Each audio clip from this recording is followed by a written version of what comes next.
কি জানো সবচেয়ে বড় ম্যাজিক কোথায় লুকিয়ে আছে? তোমার নিজের উপর বিশ্বাসে। Yes, B for believe. It can turn the impossible into reality.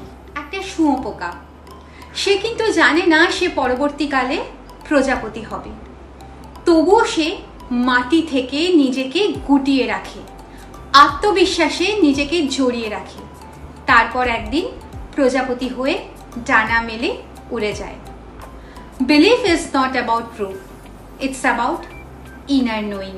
হয়তো তুমি আজকে একটু ভয়ে ভয়ে কেঁপে কেঁপে হাঁটছো, কিন্তু বিশ্বাস করো একদিন এই পথেই তুমি উড়ে যাবে। তাহলে কেমন করে গড়ে তুলবো সেই বিশ্বাস? আগামী 7 দিন ঘুম থেকে উঠে নিজেকে 3টে কথা বলো। আমি যথেষ্ট, আমি পারবো, আমি উড়বো ঠিক প্রজাপতির মতো। Repeat it, feel it and believe it. এই ছিল বি এর গল্প। আগামী বৃহস্পতিবার আবার দেখা হবে সি এর সাথে নতুন আরেকটা শক্তিশালী বার্তা নিয়ে। If this inspired you even a little, then don't forget to like and share, and most importantly subscribe to my channel for your daily dose of motivation. তোমার বিশ্বাসই তোমাকে বদলে দিতে পারে। আরে শুরুটা তো করো।